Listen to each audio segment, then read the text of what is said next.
best friend of mine, okay? And, you know, I was just talking to her, and she's going through so much stuff. And it really, like, made me reassess and take a look at my own life and what I've gone through, and it's very similar to things that she's gone through, or is going through. It's almost like I'm a couple steps ahead of her. She's a very kind, empathetic person who makes excuses for bad behavior, like a lot of us.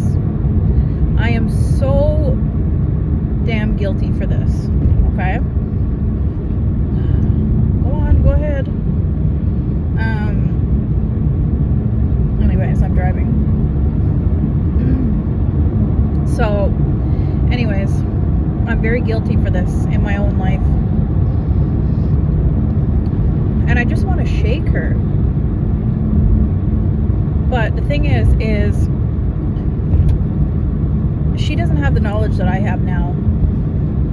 She hasn't hardened like I did. Right? And everybody's got to learn their own lessons. It's a hard thing for me to grasp, because when you love somebody and you see them going down the exact same path that you had went to, and you know how much pain and you know how much hurt that you have went through in your life, you don't want to put somebody you love through that. You want to try to prevent them from going down that path. But again, we all have our own lessons to learn. Nobody is coming to save us. And I think that's the point, is we literally just have to save ourselves. And we're going to repeat the same stuff over and over and over again until we learn it. It's wild, because the last thing she said before she left my house was, I feel like I'm being punished. I feel like God is punishing me. And, like, I'm just wondering, like, okay, what's next? I used to think that exact same thing. Why me? Why am I being punished? But really, I think now, looking back, it's like, it's not that you're being punished. It's that you were ignoring every lesson that you're supposed to learn. You're ignoring it. You're making excuses for it. You're making excuses for bad behavior. You're letting things slide, but then you're talking about how unhappy you are with it. But yet you keep letting it happen. And God is like, okay, how much more do you want to take before you get it?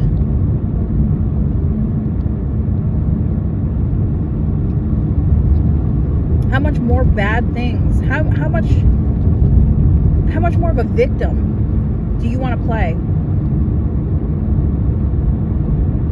before you get it?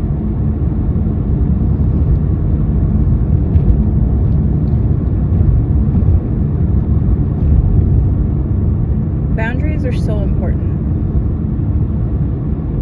Cutting people off is so important. The first time, when somebody does something bad to you, and you tell them, hey, you did this, and their reaction is, number one, to get defensive, and then they continuously do it after, that's on you, babe. I'm speaking to myself as well. This is a harsh, cold reality, is that it's on you. At this point, my love, it's a choice. You're choosing to live in this misery. You're choosing to live in this unhappiness.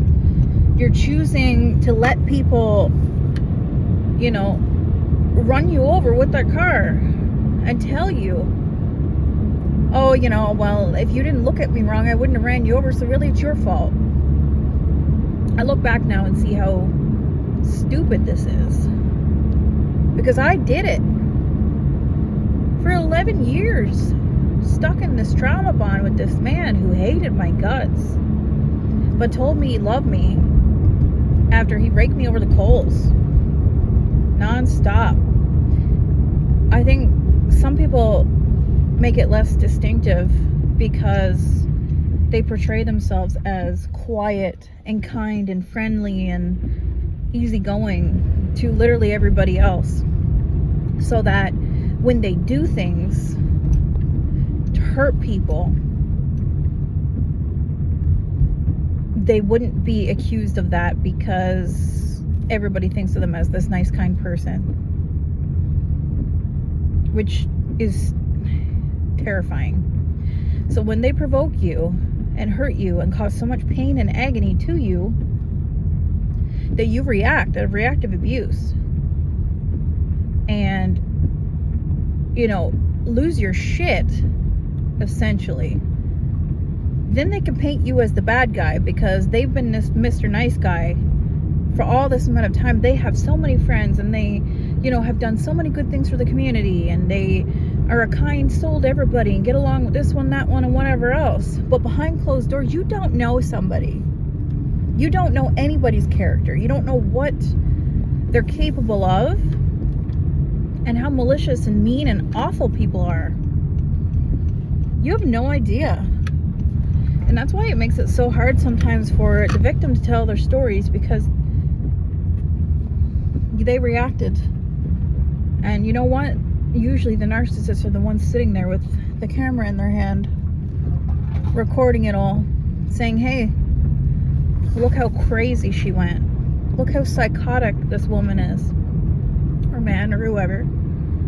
Lots of narcissists that are both genders. But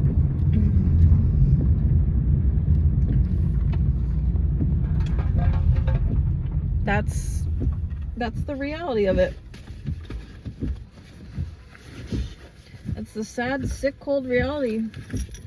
And I wish I would have had somebody that would have made me see how the stuff that I was going through. A logical thinker that could have been like, Kristen, what in the hell are you doing? What are you at? Why are you dealing with this? But in the same, would I have listened? Probably not. I probably would have kept making excuses for shitty behavior until I had enough, or until it was too late.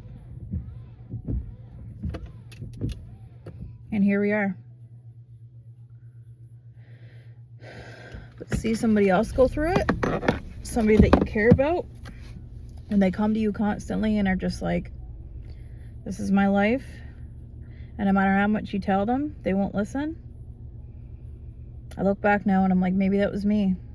Even though I didn't tell anybody. I never told anybody, because I wanted to protect him and protect his image, and I loved him so much, and I knew maybe we would rekindle things and things would go back to the way that they were, and I didn't want people to think bad of him. I protected him while destroying myself. I think a lot of people do this. It's a literal living hell. And then I get upset because I'm like, why can't people just treat people kindly? Why can't it be like reciprocal? People suck. A lot of people suck. There are a lot of good in the world.